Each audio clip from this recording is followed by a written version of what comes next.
Nós vamos falar hoje sobre o Instructlab, né? Hoje eu vi que nós temos aí pelo menos, acho que mais outras duas palestras que vão falar sobre AI, e esse é o tema dessa palestra também, né? Acho que é a primeira vez que eu vou falar sobre AI aqui na comunidade do DevOps Heroes, né? Então, hoje nós vamos falar sobre essa ferramenta que é o Instructlab, desenvolvido pela IBM em conjunto, a Navimania, né, como eu gosto de brincar, em conjunto com o Red Hat.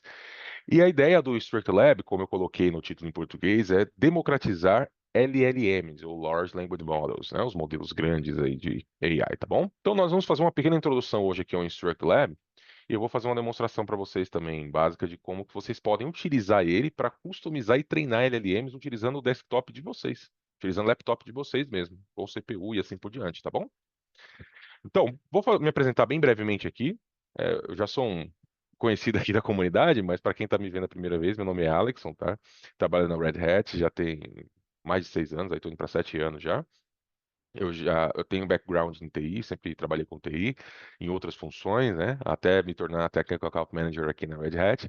Sou formado em rede de computadores, aqui pela Faculdade ENIAC de Guarulhos. Sim, eu moro em Guarulhos, né? O pessoal gosta de brincar, mas eu gosto de Guarulhos, tá? E eu tenho algumas certificações aí de mercado, né? Como vocês podem ver. Além disso, meu maior orgulho é ser marido, pai de duas crianças lindas aí, e de um gato safado aí, o Tom. Tá bom? Então, esse é um pouquinho de mim para vocês. E o que nós vamos ver hoje? Antes de falar sobre o Instruct Lab, e já que nós vamos falar também mais de AI hoje, isso é bom, e já que também eu estou sendo a primeira pessoa do dia a falar, eu vou construir uma base para a gente criar um baseline de conhecimento aqui entre todos os participantes dessa reunião hoje, né, desse webinar, para que todos possam já ir conhecendo alguns termos que vão ser falados aqui, muito provavelmente nas outras palestras também, e que também vou falar da minha, né? Então a gente vai falar um pouco sobre AI, sobre Gen AI ou Generative AI, sobre LLM, sobre RAG, sobre Fine Tuning e, efetivamente, sobre o Instruct Lab, que é a ferramenta que efetivamente nós vamos utilizar para poder fazer o treinamento dos LLMs, tá bom? Então, para falar sobre a parte de Generative AI, que hoje é o boom do momento, porque quando se fala de Gen AI, Generative AI, a gente pensa aí, por exemplo, em Gemini da Google, a gente pensa em Copilot da Microsoft, a gente pensa em ChatGPT da OpenAI e assim sucessivamente.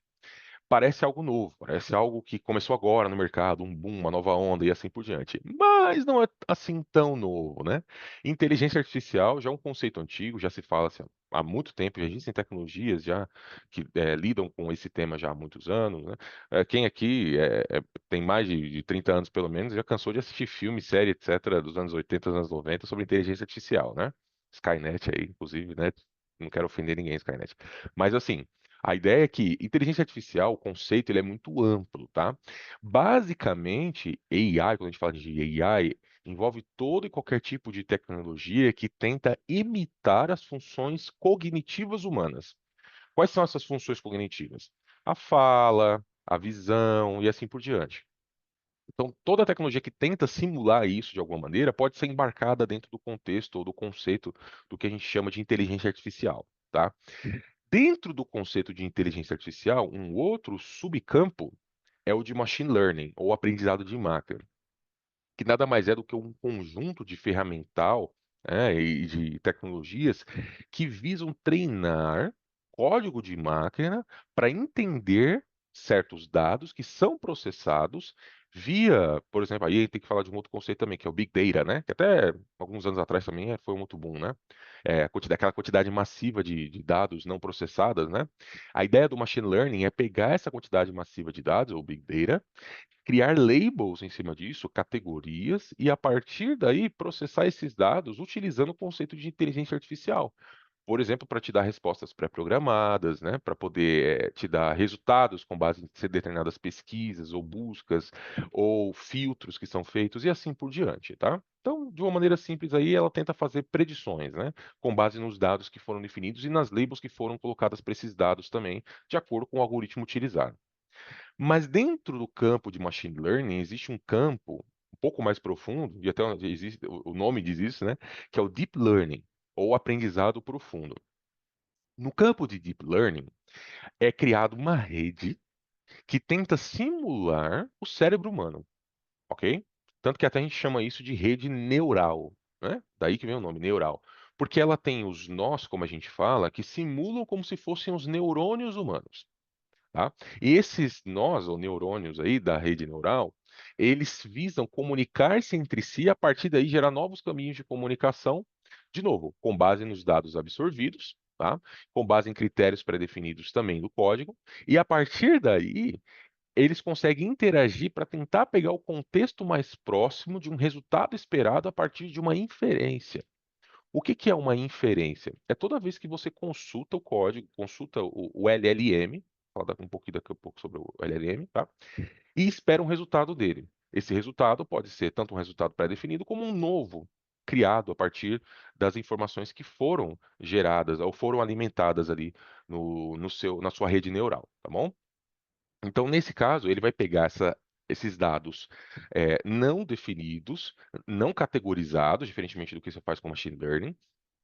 Ele vai dar peso para esses dados, ele vai quebrar esses dados em pequenos pedaços. A gente vai falar um pouco daqui a pouco, vai falar um pouco mais disso daqui a pouco, né? Que são os tokens, né? E a partir desses pequenos pedaços, ele vai tentar construir um contexto e te gerar um resultado, tá? A partir da inferência, tá? Então, o Deep Learning, ele capacita isso. E a partir do Deep Learning, finalmente a gente chega no Gen AI, ou Generative AI, que nada mais é do que a utilização desses modelos de Deep Learning para produzir um conteúdo com base na inferência. Certo? E aí esse conteúdo, ele é um conteúdo novo, ele não é um conteúdo pré-definido pelo usuário, tá? Então, na prática, o que acontece é que esses modelos de LLM, eles, por meio do GenAI, você pode, por exemplo, criar poemas, criar imagens, criar música, criar o que o modelo puder e estiver capacitado para fazer para você, tá? Código e assim por diante. Tudo isso porque dentro dele ele tem a tecnologia suficiente para que ele possa compreender os dados ingeridos, para que ele possa fazer o relacionamento entre esses dados e a partir daí gerar novas informações. Por isso que a gente chama de Generative AI, tá? Então isso aqui é de uma maneira bem resumidona, tá, pessoal? Se for discutir isso aqui, dá para fazer um call inteiro só disso, tá? Mas vamos em frente porque a gente tem outros conceitos aqui para tratar. O que deu esse boom, né, que fez companhias como, por exemplo, a OpenAI e outras aí ficarem tão famosas recentemente, foi a utilização de uma tecnologia que a gente chama de Transformers, tá? O que que o Transformers faz, né? O Transformers junto com esses outros que eu vou falar aqui daqui a pouco, o Multimodal Models e o Mixture of Experts, tá?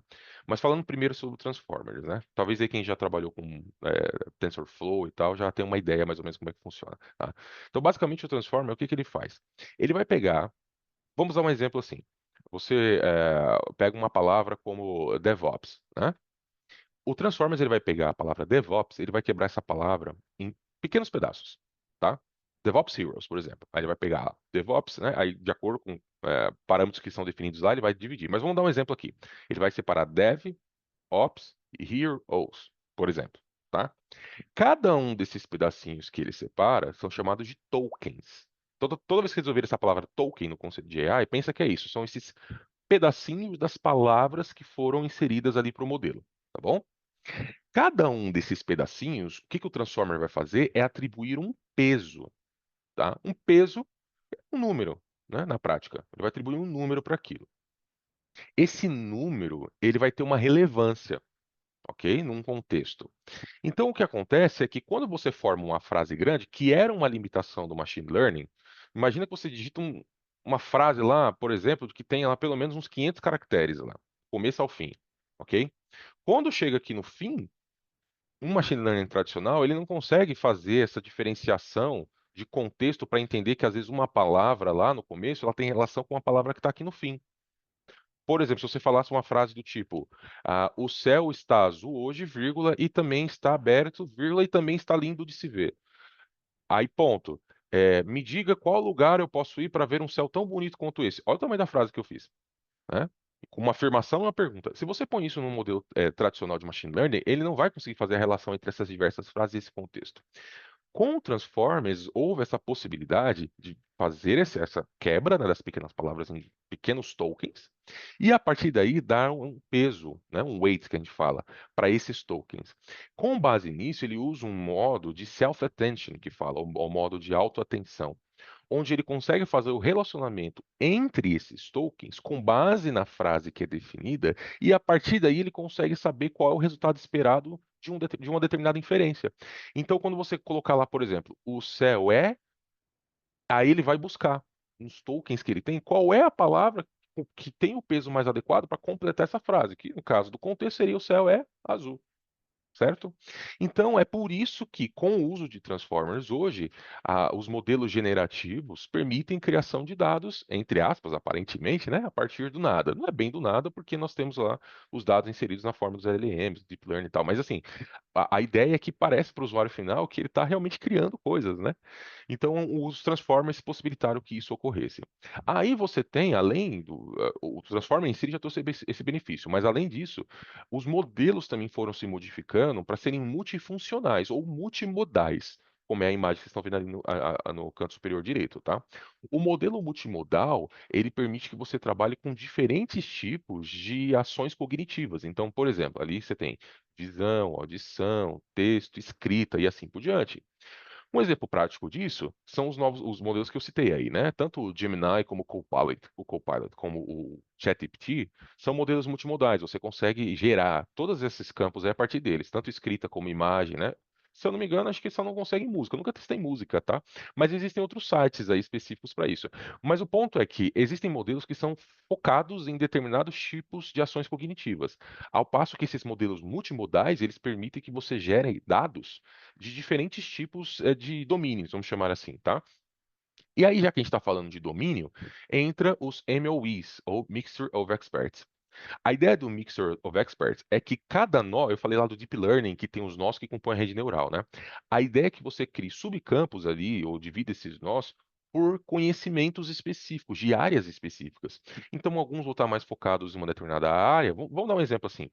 Alguns estão focados apenas em conhecimentos relativos à medicina, o outro à tecnologia, o outro à natureza, e assim vai.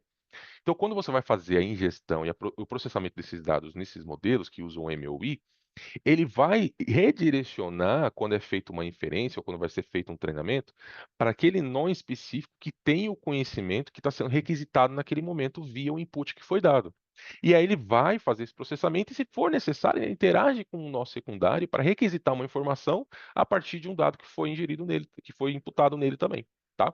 Então, essa quebra de conhecimento por nós, em nós específicos, permite que o processamento e o treinamento seja mais rápido, além também das inferências, tá? Porque cada nó vai ficar responsável pelo seu, cada um no seu quadrado, né? Resumindo é isso, né? De uma maneira bem simplista, tá bom? Agora avançando, a gente falando aqui até o momento sobre esses conceitos, talvez alguém possa pensar assim, ah, mas só isso não vai fazer diferença para mim, né? E é verdade. Só falar de AI ou só entender o conceito de AI não basta para que você veja o resultado esperado. Por quê? Porque os modelos de AI que nós trabalhamos hoje, como falado, eles tentam imitar, certo? As habilidades cognitivas humanas. Eles podem ser usados para executar tarefas humanas básicas, tá? Claro que isso aí tem sido expandido mais, né? Conforme a gente avança aí no conhecimento também nessa tecnologia de AI.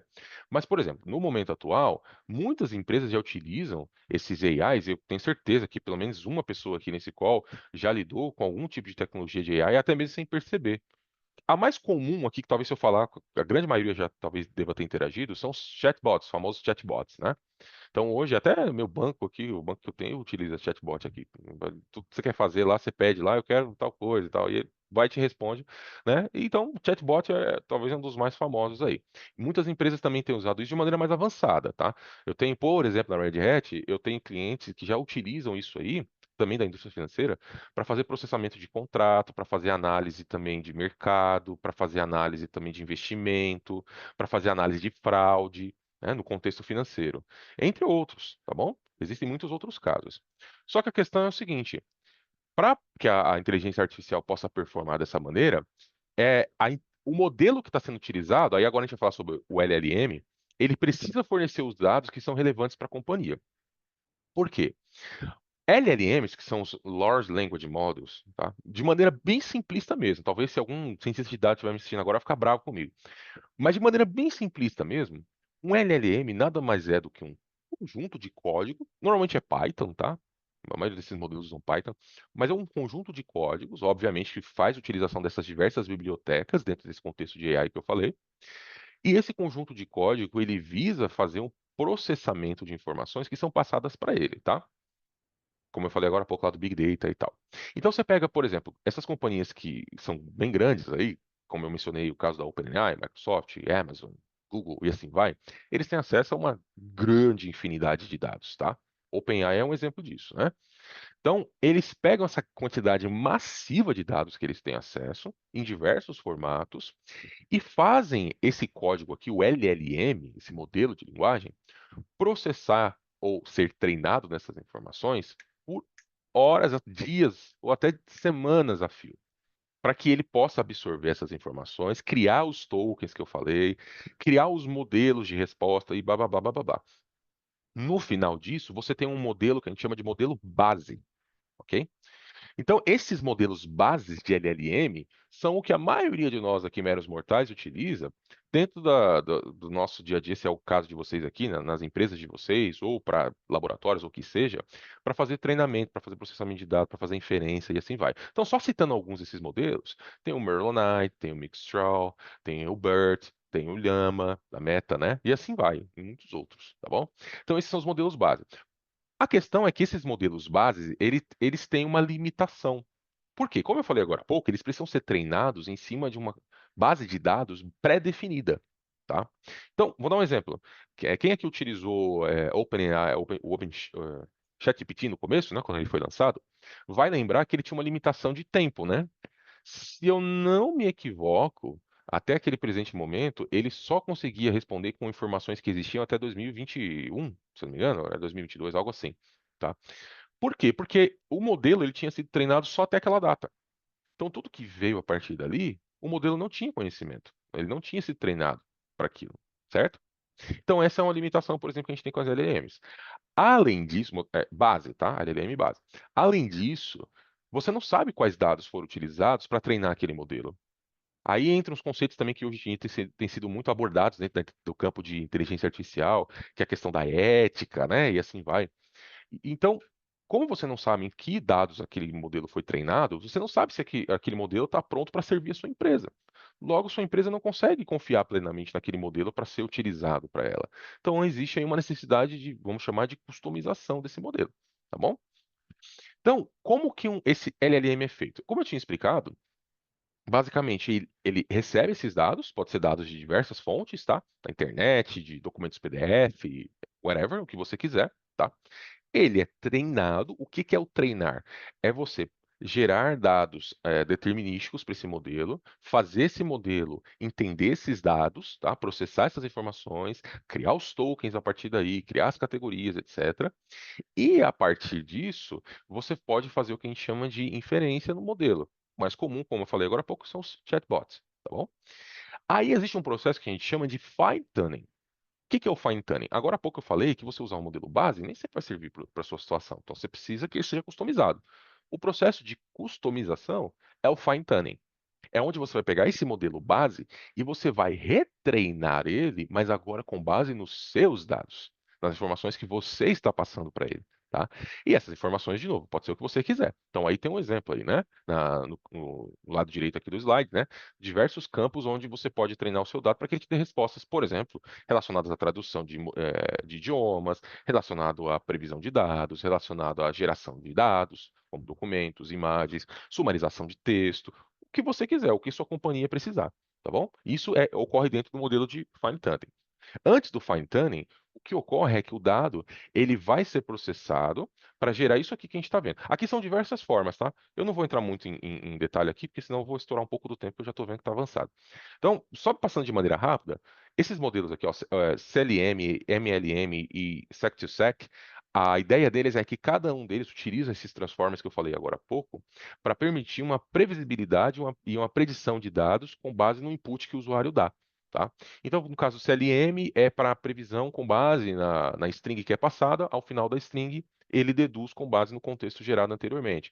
O LLM ele faz a comparação de peso dos tokens dentro de um input dado para fazer a previsão também, não importa em que parte do texto ali ou da string foi fornecida. Ao passo que o Sec2Sex é mais utilizado em modelos que fazem tradução de idioma, tá? Então, um exemplo aí, sabe, do inglês para português, português para espanhol e assim por diante. E existem modelos, assim como o BERT, que está aqui mencionado, que são utilizados principalmente por companhias financeiras, tá? Que ele tem, entre aspas, um viés voltado mais para essa área. tá bom? Já o processo de fine tuning, ele vai agregar outros campos ali, além daqueles que eu mencionei. Então, você pega um modelo funcional, um modelo base, como esse mencionado do GPT-3, da OpenAI, e você consegue inserir nesse modelo, por exemplo, parte de sentiment analysis, parte de information extraction, cache and answering. O que que são esses campos aqui? De novo, são as customizações que você vai inserir com base em informações pré-definidas que você tenha, pessoais suas, a sua empresa, a informação que você quiser, tá bom? E vai fazer o modelo processar esses dados e inserir isso na base de informação dele, por assim dizer, tá? Para que quando ele dê respostas futuramente, essas respostas sejam mais corretas e mais próximas da realidade, tá bom? Só que aí a gente entra num campo que é o seguinte. Eu estou falando aqui de customizar, de fazer fine tuning, de inserir a informação que você quiser e assim por diante. Aí, de novo, a gente volta naquele campo de ética, né? Por quê? Alexson, se eu posso inserir uma resposta lá, não necessariamente essa resposta está correta. Posso falar, por exemplo, que o certo a dizer é biscoito. Se tem algum carioca que tá agora tá bravo comigo, né? Aí e eu posso falar que é bolacha. O meu modelo pode responder que é bolacha e o seu pode responder que é biscoito. E aí? E aí que tanto faz, né? O modelo vai responder o que você treinou ele para responder. Esse é o ponto, tá? Não existe, para o modelo, não existe certo ou errado, tá? Claro que para poder limitar um pouco certas situações perigosas que estavam ocorrendo, como, por exemplo, né, o cara ir lá no modelo e pedir para ele, me faz uma receita de um veneno aí para mim, coisas do tipo, né? Então, hoje em dia, se você conversa assim com algum modelo desses, eles já vão dar uma resposta do tipo, eu não posso fornecer esse tipo de informação, isso é contra a lei, tal, tal, tal, né? Já existem algumas medidas de segurança para evitar isso. Mas de uma maneira geral, os modelos, eles não entendem o que é certo, o que é errado, o que é ética, o que é moral. Eles não entendem, eles simplesmente estão processando dados, os tokens, né? E gerando um output para você com base na sua inferência. Tá bom? Então que fique claro isso, né? É importante entender esse conceito, para vocês entenderem. Isso porque vocês vão ver também na demonstração que eu vou fazer, que nem sempre o modelo ele vai dar as melhores respostas. Tudo depende também do tipo de treinamento que você fez, quanto tempo esse modelo levou treinando, e qual o modelo que você utilizou, quais são os parâmetros que você definiu em tempo de treinamento e assim por diante. Eu deixei aberto, inclusive, aqui, só para vocês terem noção, já vou adiantar um pouco. Eu deixei aberto aqui uma janela para mostrar para vocês quanto tempo levou para treinar um modelo aqui na minha máquina com 5 epochs, que eu vou explicar daqui a pouco que são esses epochs aí, tá? Só para vocês terem uma noção, eu deixei executando ontem, 9 horas da noite. Ele terminou no final da madrugada. Infelizmente, como quem estava aqui no começo viu, né? Caiu aqui minha sessão aqui, e fechou todas as minhas janelas. E infelizmente fechou minha aba também, tá? Mas por sorte, eu tenho prints que eu tirei para uma outra apresentação que eu fiz, que eu falava sobre outros temas, inclusive esse aqui, só para vocês entenderem quanto tempo leva para fazer um treinamento desse básico. E aí vocês vão entender por que nem sempre treinar um LLM na máquina pessoal é vantajoso. Claro, para cenários como esse que eu estou mostrando aqui, de laboratório, né, de protótipos, de demonstração, etc., vale a pena. Mas, para as empresas de vocês, para cenários corporativos, para cenários do mundo real, utilizem GPUs, utilizem máquinas com alta capacidade de processamento e deixem o modelo sendo treinado por quanto tempo for necessário, tá bom? Quanto mais melhor, na verdade, para esses modelos, tá? Só que tome cuidado também, porque existem coisas aqui, no campo também de treino de modelos, né, de LLMs, um deles é o chamado alucinação, onde o modelo ele começa, de maneira resumida, a dar resposta sem sentido, ou nada a ver, com base numa pergunta que você faz, ele vai falar com. Eu vou até fazer uma demonstração para vocês aqui disso. Eu vou pegar um modelo base aqui e vou perguntar quem sou eu. Ele vai falar. Como eu já fiz esse teste várias vezes, né, eu já até sei quem eu sou com base nesse modelo aqui. Tem hora que ele fala que eu sou um jogador de futebol, tem hora que ele fala que eu sou cantor, tem hora que ele fala que eu sou cientista, tem hora que ele fala que eu sou político, e assim vai. Porque isso aí é alucinação. Como ele não tem uma informação lá no modelo base sobre mim, ele vai deduzir qualquer coisa, ele vai pegar o que é mais próximo ali dentro dos pesos que foram dados para os tokens. Lembra que eu falei agora há pouco lá dos Transformers, eu falei do CLM, né, dos outros modelos que são utilizados ali para poder gerar essa resposta da inferência.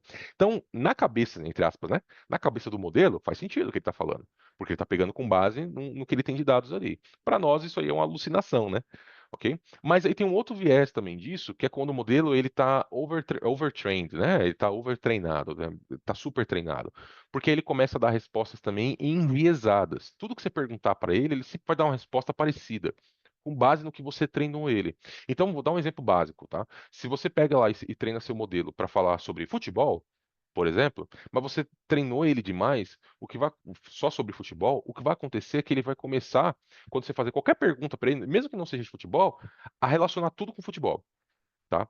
Então aí também é um problema. Por isso que em tempo de treinamento é importante também fazer ajustes em certos parâmetros que controlam isso, como a temperatura, top Q, top M, e esse top P, na verdade, entre outros, né? Tokens gerados, né? E assim por diante, ok? Aí dentro desse conceito também nós temos o RAG, que é o Retrieval Augmented Generation, tá?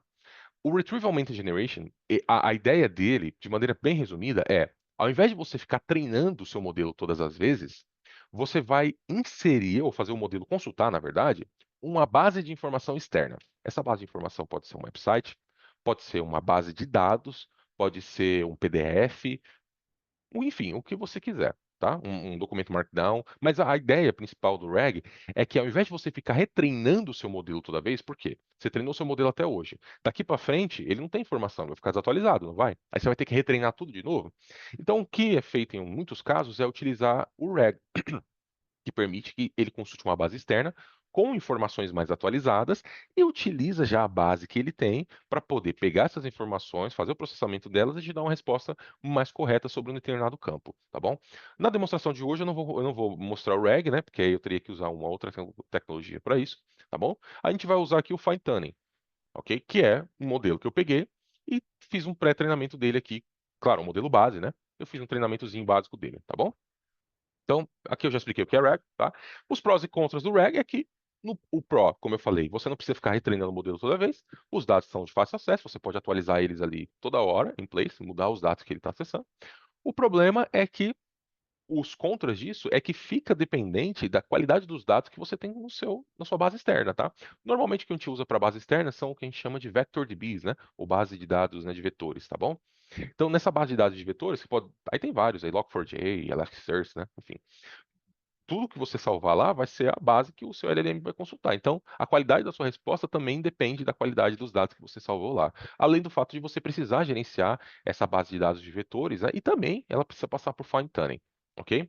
Já no modelo de fine tuning padrão, que é o que a gente está falando aqui agora, o Pro dele é respostas mais rápidas, porque não precisa consultar uma base externa, então tudo já está dentro dele, por assim dizer, tá?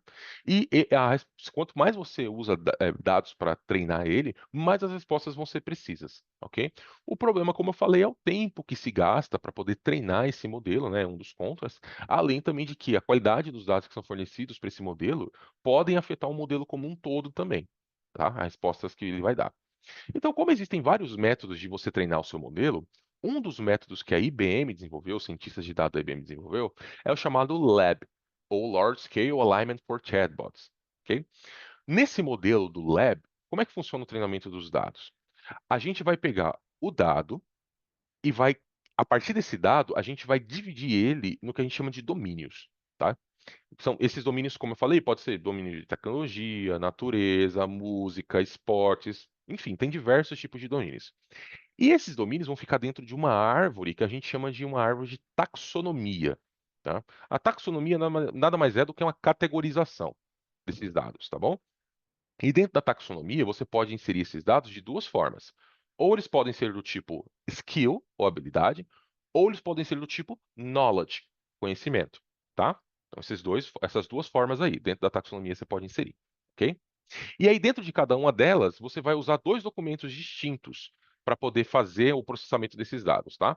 Então, no caso aí da taxonomia, você vai usar um documento que é a base dos dados que ele vai consultar, que a gente chama de fatos, ou documento de conhecimento, e esse documento de conhecimento, ele precisa ser no formato Markdown, ok?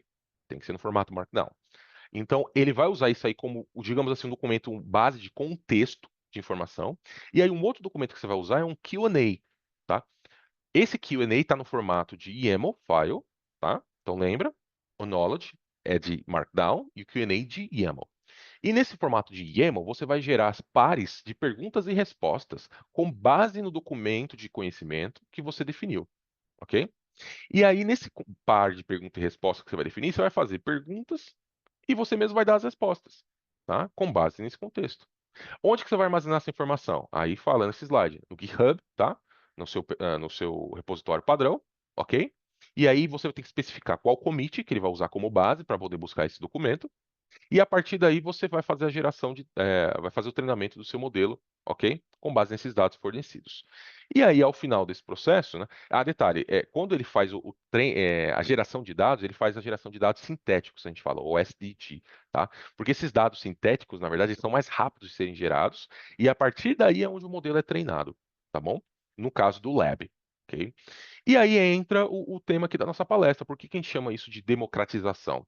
Porque esse formato do Lab permite que literalmente qualquer um de vocês que está aqui hoje nesse call possa contribuir para a melhoria de um modelo, tá bom?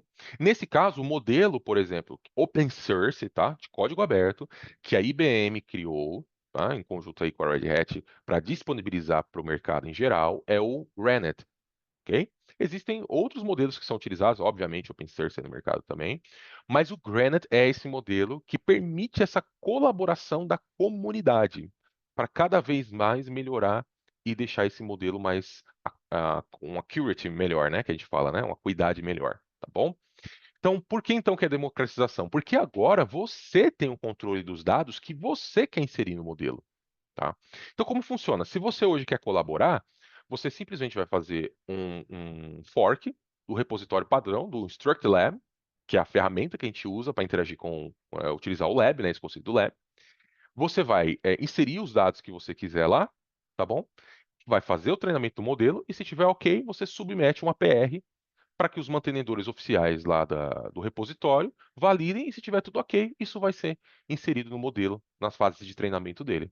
Então, por isso que a gente está democratizando o AI, porque literalmente agora qualquer pessoa pode ter acesso às informações e dados que foram utilizados para treinar o modelo que a IBM com a Red Hat está disponibilizando para o mercado. Tá bom? Então, nessa fase aqui, eu vou pular aqui um pouquinho, só para a gente avançar, para mim já partir para a parte de demonstração. O Granite, como eu falei, tá? É o modelo que a gente está utilizando aí. Nessa demonstração que a gente vai fazer hoje, inclusive, eu vou utilizar o Granite, mas vocês podem utilizar com o StructLab outros modelos também que vocês quiserem, tá? O pessoal costuma utilizar bastante o Merlinite, utilizar o Mixtral também, Prometheus, entre outros aí, tá?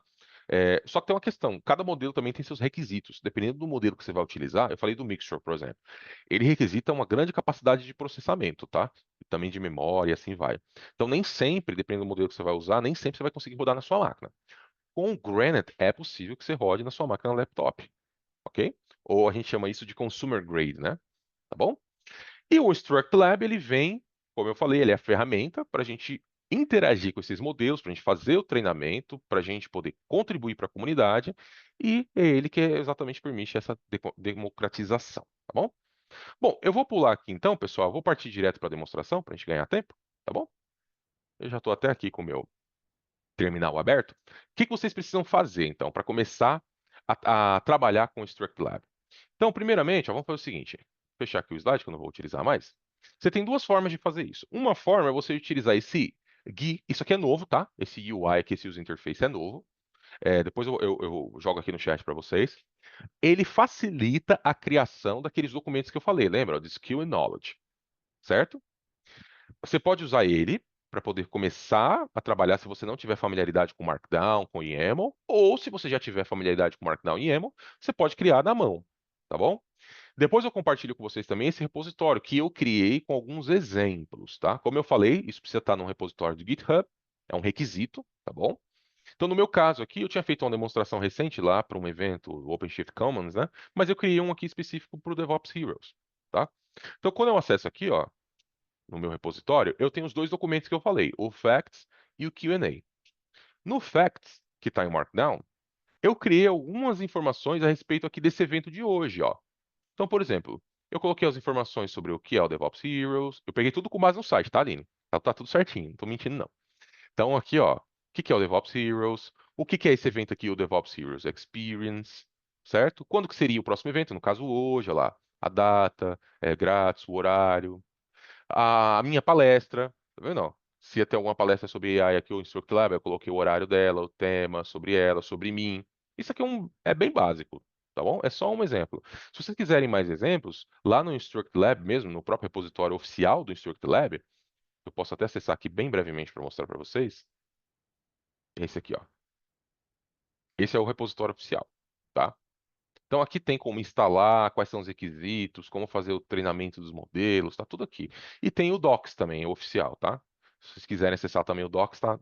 Tem bonitinho. Mas aqui no repositório do Circuit Lab tem a árvore de taxonomia, tá? Dentro da árvore de taxonomia, vocês têm vários exemplos lá que vocês podem utilizar. Tanto os exemplos aqui já fornecidos, como os de vocês que vai parar lá no meio também, se for aprovado, tá bom? Então aqui é um exemplo, né, do que eu criei. E aqui é o Q&A, que vai fazer as perguntas e respostas com base nesse contexto. Só voltando aqui, esse é o contexto, tá? Então, eu estou treinando o meu modelo com base nesse contexto aqui somente.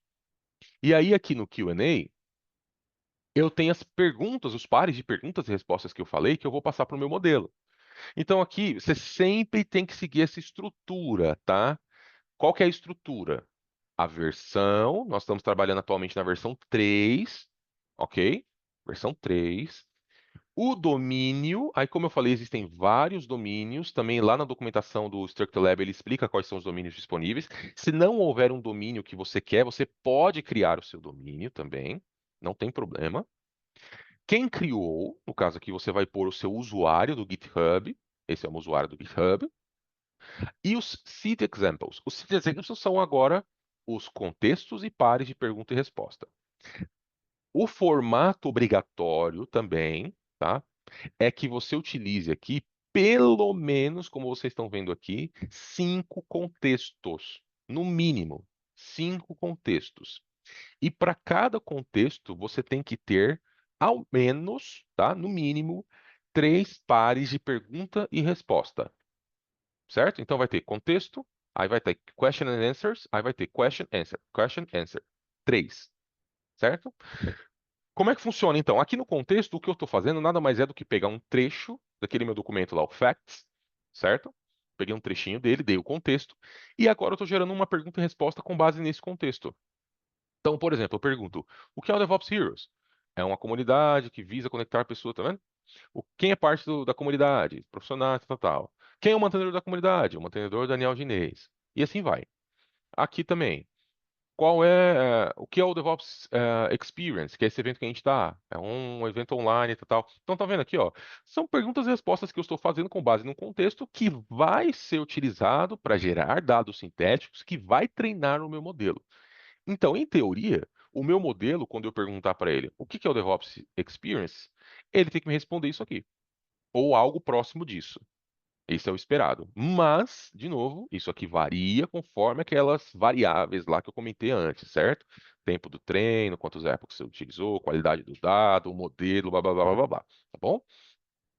Então, aqui é um exemplo. E aí, no final, no Document Outline, você vai especificar o título, né, do documento que você está utilizando como contexto, que no caso é aquele documento que eu mostrei agora há pouco, tá bom? Você vai colocar aqui em Document o repositório, o commit. Por que que isso aqui é importante? Tome bastante cuidado com isso aqui, porque é com base nesse commit que ele vai buscar a versão específica do seu documento de fatos, que é esse aqui, para te treinar o modelo, gerar os dados sintéticos que vão treinar o modelo. Então, se você às vezes mudou lá o seu documento, sei lá, 3, 4, 5, 10 vezes, e você está treinando e está dando só as mesmas respostas, você fala, caramba, o que está acontecendo? É porque às vezes você esqueceu de mudar o commit aqui. Então, fiquem atentos com isso, tá bom? Então, tá vendo que aqui você precisa, obviamente, eu acredito que a maioria de vocês já tenha, mas por via das dúvidas, você precisa ter esse conhecimento aqui de estruturar os dados dessa maneira, aqui utilizando o modelo YAML e também o Markdown. Caso você não tenha esse conhecimento, ou como eu, você tem preguiça, o que que você pode fazer? Usa o UI. Aí aqui no UI, por exemplo, você pode selecionar Knowledge. Ah, tá, só um detalhe. Esse que eu estou mostrando para vocês é uma contribuição do tipo Knowledge. Skill é um pouco diferente. Skill, o que você vai fazer nada mais é do que colocar lá uma informação, uma descrição breve, o documento também com contexto, e os seed examples aqui são bem mais simples, tá? Vai ser do tipo assim, quais são as cores, um exemplo, tá? Uma pergunta assim quais são as cores que compõem a escala RGB? Aí você vai colocar red, green, blue. Pronto, próximo. É bem simples, tá? Os skills. Normalmente são utilizados assim para inferências que são mais determinísticas, tá? No caso do knowledge aqui, ele é algo mais amplo, tá? É um contexto mais amplo. Então, se você quiser criar um knowledge, mesma coisa, você põe seu e-mail aqui, seu nome completo, uma descrição, tá? O domínio que você vai utilizar, o document outline, igual aqui, tá? Mesma coisa que tá aqui, ó. A diferença é que aqui você está utilizando uma interface gráfica para isso, tá? O diretório do seu taxonomia, olha lá, os exemplos de domínios que eu falei, ó. Religião, filosofia, ciência, linguística, matemática e assim vai. E o seed example, ó, pode ver que ele até coloca aqui como obrigatório 5, ó, que eu falei para vocês, ó. 5 é obrigatório e 3 é obrigatório aqui, pares, né, de perguntas e respostas. O seed example é isso aqui, é o contexto, então aqui você vai dar um contexto e par de pergunta e resposta. Então, uma pergunta, uma resposta, uma pergunta, uma resposta. Aqui é a mesma coisa, uma pergunta, uma resposta, uma pergunta, uma resposta. Certo? Põe aqui as informações do documento que você está utilizando como base, tá? E outras atribuições que forem necessárias aí, né? Principalmente se você estiver trabalhando com um documento oficial ou alguma coisa do tipo, né? Que precisa incluir aqui direitos autorais, aquela coisa toda, né? Licença, nome da pessoa que criou. Aí você preenche aqui, ok? Quando você fizer isso, ele vai gerar para você automaticamente esses documentos aqui. Esses eu criei na mão, tá? Esses fui eu. Mas eles geram igualzinho o que eu fiz aqui assim, tá bom? E aí você faz o download e a partir desse download desse documento você vai treinar o seu modelo, tá bom? Se você quiser, você pode interagir com o modelo direto aqui nessa interface. Você clica aqui, por exemplo, Select Model, pode ver que ele já trabalha com dois modelos por padrão, que é o Granite e o Merlinite, são os dois modelos base que ele usa, ok? Mas na sua máquina você pode usar outros. Então, por exemplo, se eu trabalhar aqui com o Granite e perguntar aqui para o Granite, esse é o modelo base que está disponível lá. Quem sou eu, por exemplo? Ruiz Alexson Oliveira. Ele vai dar qualquer resposta pra mim aqui, ó. Olha lá, agora ele falou que eu sou um lutador de artes marciais. Meu Deus do céu. E olha que eu sou um cara super pacífico, hein? Mas, enfim, é a informação que ele gerou. Lembra que eu falei pra vocês do tal da alucinação, né? Então vocês podem ver que ele não tem uma resposta correta sobre mim. Ele não sabe quem sou eu, tá? Então eu preciso treinar o modelo para saber. Agora eu venho para minha máquina, tá? Então, por exemplo, eu tenho aqui instalado. Opa, aqui não. Eu tenho aqui instalado o StructLab na minha máquina, aqui nesse diretóriozinho. Python, tá? Você cria um ambiente de Python aí. Estou ativando aqui. E a partir daqui eu tenho já meu iLab, que é o binário que eu uso para interagir com o StructLab.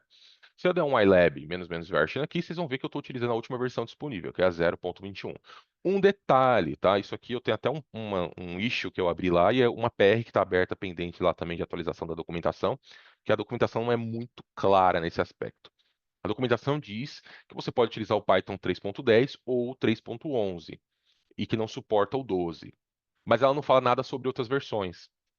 Então, já vou adiantando para vocês. Só suportamos o 10 ou o 11, preferencialmente o 11. Se você utilizar qualquer outra versão de Python que não for uma dessas duas, você vai acabar com a versão antiga do StructLab instalado na sua máquina, que seria a versão 0.17, tá? E ela já está depreciada, a gente já não está trabalhando mais nela, tá bom? Então, tomem esse cuidado quando vocês forem instalar o StructLab na sua máquina. O procedimento para instalar tá aqui, ó, na documentação oficial mesmo, tá? É bem básico, ó. Vai instalar, vai criar um ambiente aqui do um venv do Python, tá? Vai ativar esse venv aí e vai instalar o StructLab, com pip. É bem fácil. Feita a instalação, já está aqui o iLab para utilizar. Quais são os primeiros passos? A primeira coisa que você tem que fazer é rodar um iLab config init. O iLab config init, eu vou até gerar aqui de novo, porque não tem problema. Eu já tenho gerado, mas ele vai dizer que já tem o meu. Eu vou só mostrar para vocês verem antes de eu fazer. Ó, ele vai gerar aqui dentro local, aliás, local não, perdão, config, StructLab, config YAML, dentro da máquina de vocês, tá? Detalhe, eu tô no Linux aqui, eu uso o Linux para trabalhar, tá? Tem que honrar a camisa, né? Mas se vocês estiverem utilizando Mac ou estiver utilizando outro sistema, tá? É um pouquinho diferente o caminho onde ele vai salvar certas coisas, tá? E tem alguns passos adicionais. De novo, na dúvida, veja a documentação, porque aqui ele explica para cada tipo de sistema, se você está utilizando GPU ou não, quais são as customizações que você precisa fazer, ok? Então, lembrando que eu estou numa máquina aqui com um Fedora, ok? Por isso que eu estou mostrando esses caminhos específicos aqui. Para quem for trabalhar no Linux, é a mesma coisa, tá? Então, aqui no caso, ó, ele tem o meu arquivo config que eu já gerei. Eu vou gerar de novo só para vocês verem, tá? Mas aqui ele gera um arquivo config onde ele especifica quais são os modelos que vão ser utilizados para a parte de chat, para a parte de evaluate, né? Que é o modelo que vai avaliar os dados que estão sendo treinados, que vai gerar os dados sintéticos, que vai servir o meu modelo para mim poder acessar e fazer as inferências nele, e efetivamente que treina também. Então, esses parâmetros todos aqui não fui eu que defini. Isso aqui é definido por default quando eu rodo o comando ilab, config e init. Olha lá, ele já disse que já existe, mas não tem problema, eu vou gerar um outro. Ele já disse que já existem alguns perfis também que ele trabalha, porque esses perfis são utilizados para definir o tipo da sua máquina. Com base no tipo da sua máquina, em relação a recursos, ele vai criar esse arquivo de config específico. Então, se você estiver utilizando GPU, por exemplo, você vai ver que vai aparecer vários modelos lá de GPU, principalmente para NVIDIA, que a partir disso ele gera também um config customizado, ok? Então, aqui é onde eu tenho a árvore de taxonomia, aqui o caminho, vocês estão vendo árvore de taxonomia. Aqui é o modelo que eu quero utilizar, que é o Granite, tá certo? E aí ele está gerando os arquivos. Olha lá, os profiles que eu falei. Como eu não tenho GPU, eu estou na minha máquina aqui, tá? Eu posso selecionar No System Profile ou eu vou especificar que eu estou trabalhando numa máquina Intel, tá? E eu estou utilizando Intel CPU. Voilá, está criado o meu documento. Só que vocês vão ver que isso aqui vai estar diferente do que eu tinha antes, porque ó, ele vai vir com um monte de comentário, ó, tá? A única coisa que eu faço aqui é tirar esses monte de comentário, porque fica ruim a visualização, tá? Mas eu gerei de novo para vocês verem que aqui é o default, é o que ele gera por default, certo? Qual o próximo passo que vocês vão fazer? Vocês vão rodar um comando chamado ilab model download. Só isso. Eu não vou rodar aqui agora porque vai demorar, tá? Mas esse comando aqui, ele faz o download de uns modelos básicos que o StructLab utiliza para poder você interagir com ele, tá bom? Ou, se você quiser achar algum modelo específico, você pode fazer assim, ó, ilab model, ó lá. Aqui já tem até um histórico que eu rodei aqui, ó. Por exemplo, ó, eu quis baixar esse modelo específico, ó, ilab model. Aí você especifica o repositório, menos RP. E nesse caso aqui eu estou pegando do InstructLab lá do Hugging Face. Esse aí eu não tinha falado, né? O Hugging Face, resumindo, ele é uma espécie de repositório para LLMs e outras coisas mais também, tá? Então, o InstructLab tem lá um domínio no Hugging Face. Vou até mostrar bem rapidão aqui, ó, Hugging Face InstructLab, tá vendo? E aqui tem vários contribuidores aqui desse domínio, inclusive eu faço parte lá também, é, onde você pode buscar quais são os modelos disponibilizados aqui pela Red Hat, né, pelo time do InstructLab, já treinados. Ó. Então tem o Merlinite, aqui tem o Granite, né, já treinados. Tem os modelos aqui que usam o TensorFlow padrão lá, né? Ou você, que a gente chama de HF, né?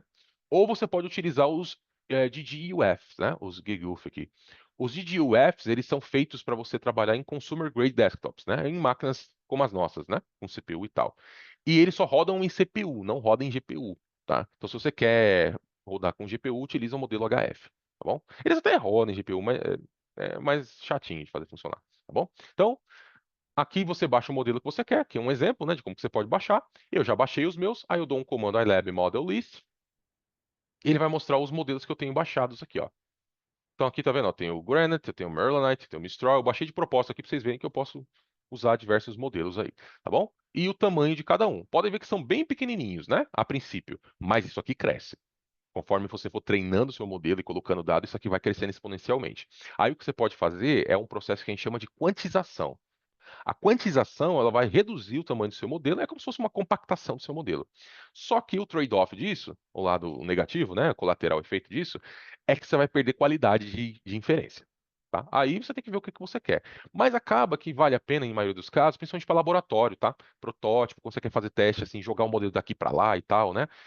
Aí acaba que a quantização acaba sendo uma necessidade, tá bom? Mas lembre-se disso, você perde qualidade do modelo. Então, estão lembrando dos passos aí, né? iLab config init para configurar, iLab model download para fazer o download dos modelos. Aí você dá um iLab model list aqui para listar os modelos que você tem. E agora eu vou criar a árvore de taxonomia. Vou criar, não, já existe. Eu vou criar um documento de fatos, né, de contexto dentro da minha árvore de taxonomia. Onde que ela fica? Lá dentro do local, share, instruct lab, taxonomy. Tá vendo? Ó? Então aqui eu tenho minha árvore de taxonomia. Como eu falei, eu tenho os skills, né? E tenho os knowledge. No caso aqui eu vou trabalhar com knowledge. Vejam que dentro de knowledge eu tenho diversos domínios aqui. Eu selecionei o domínio chamado technology. E dentro do domínio technology eu criei um diretório chamado DevOps Heroes. Então, aqui dentro de DevOps Heroes, o que eu fiz nada mais foi do que o download lá do meu repositório daquele arquivo lá de Q&A. É o mesmo que vocês viram lá no meu GitHub, ó, no meu repositório, tá vendo? Tá aqui dentro, certo? Se tudo tiver certo aqui com esse meu documento, o que vai acontecer agora é que eu vou rodar o comando ilab taxonomy diff. Ele vai fazer uma verificação da minha árvore de taxonomia e se tudo tiver ok, tem que vir essa resposta aqui verdinha lá, is valid. Se tiver qualquer falha em qualquer documento de Q&A, você pode ter múltiplos Q&As lá, tá? Se tiver qualquer falha em algum, ele vai falhar, tá bom? Feito isso, a próxima etapa é eu rodar o ilab data generate, como nesse exemplo aqui, ó. Infelizmente, eu não vou conseguir rodar agora, de novo, porque leva bastante tempo, tá? Bastante tempo mesmo.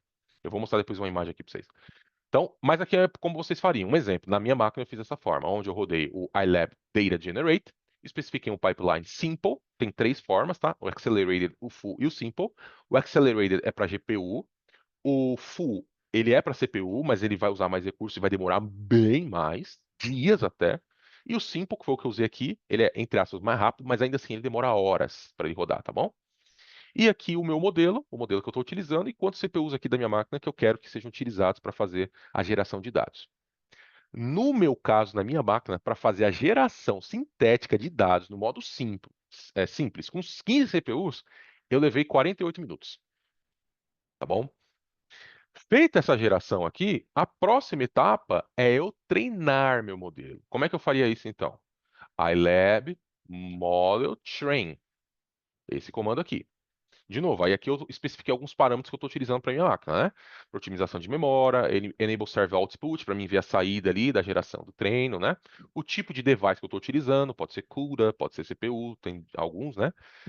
Epochs, o que que é o epoch aqui? Eu coloquei 6. É o número de passadas que ele dá no meu modelo para treinar o meu modelo.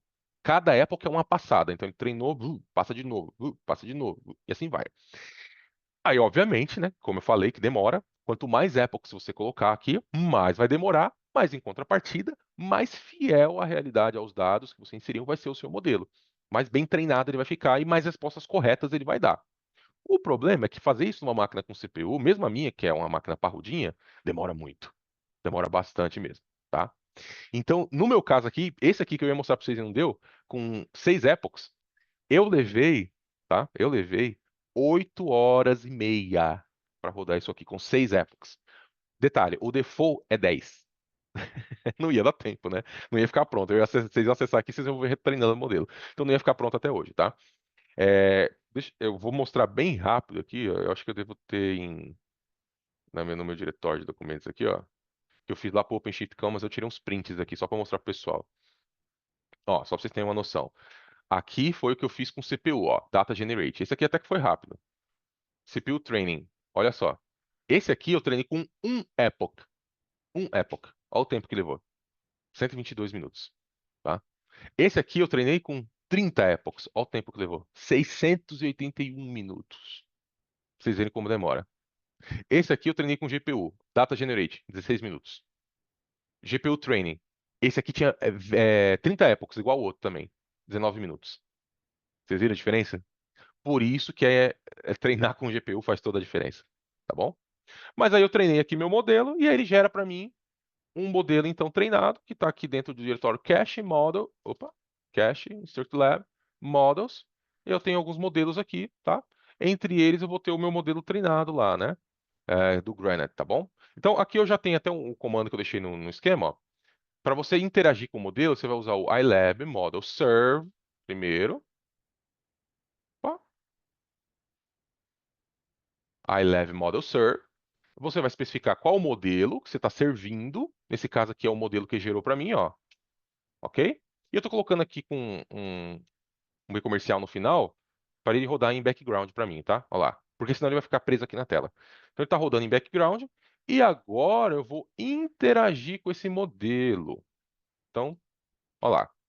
Eu vou interagir com esse modelo fazendo um iLab Model Chat, especificando o nome do modelo. E aqui eu estou colocando uma temperatura de 0,5 para ele me dar uma resposta mais determinística, tá? Porque se eu deixar no default, ele está alucinando. Eu já fiz os testes aqui de antemão, tá bom?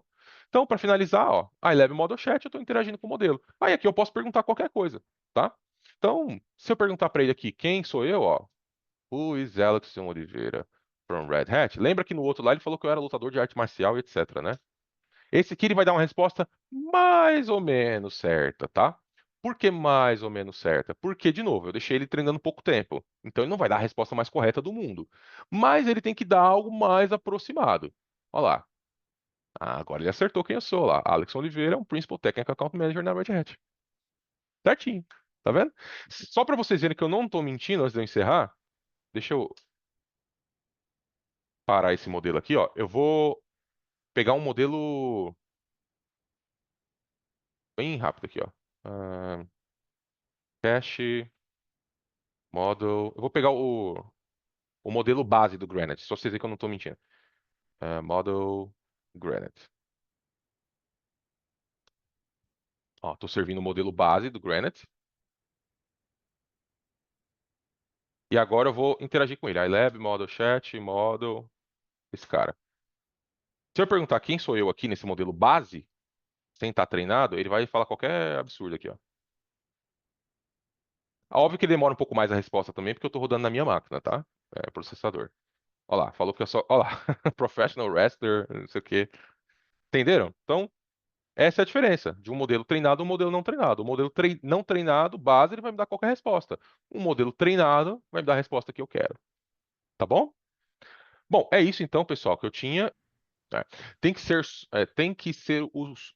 Acho que tem que ser só o commit, né? Que a pessoa quer perguntar. Não tem como passar um branch ou tag ou algo assim? Não. Tem que ser o commit. Tem que ser o commit. Nesse momento tem que ser o commit. Pode ser que no futuro mude, tá, Rafael? Mas nesse momento é via commit. Como cheguei até o momento algum custo envolvido? Como necessidade de um token de OpenAI? Ah, ainda bem que você perguntou. Não, da OpenAI não, mas é o seguinte, eu mostrei agora há pouco como faz download de um modelo lá, né? Eu falei que vocês podem fazer download de modelos do Hugging Face. Para alguns modelos do Hugging Face, ele pede token sim. Então, para quem não tem, você tem que se cadastrar lá no Hugging Face, criar um token, e aí lá no parâmetro de download, você tem que passar o HF token, que é acho que é só, acho que é menos HF, menos token, acho que é isso, o parâmetro. E aí você passa esse token do seu Hugging Face para ele conseguir fazer o download do modelo. Mas do OpenAI não. Porque nesse caso aqui eu não estou utilizando o OpenAI, né? Eu estou utilizando a nossa tecnologia mesmo, que é o Instruct Lab. Bom, custo. O custo envolvido é a sua energia, tá? Mês passado eu paguei um absurdo de conta elétrica aqui, porque fiquei rodando. É isso, é o seu custo de energia. Mas assim, se você roda a máquina, aí também pode ter outro custo, tá? Se sua empresa permitir que você utilize uma máquina com GPU em algum provedor de nuvem, vou falar meu exemplo, tá? Para a demonstração que eu fiz lá, que eu falei para vocês lá do OpenShift Commons, eu utilizei uma máquina com GPU na Amazon, tá? O modelo que eu usei foi um G6E 12X Large, era o modelo, tá? É um modelo parrudinho lá. Ele é caro. Por hora, ele tá 15, quase US$ 16 a hora, tá? É bem caro. Então, se vocês forem deixar rodando uma máquina dessa aí, fazendo treino, se prepara que a conta vai vir alta, tá? Então, estejam alinhados com a empresa de vocês aí nesse sentido. Tá? Obrigado mais uma vez pela comunidade por me receber, atenção de todos, Aline pelo convite, Daniel também, como sempre. Pessoal, um abraço, bom final de ano para vocês.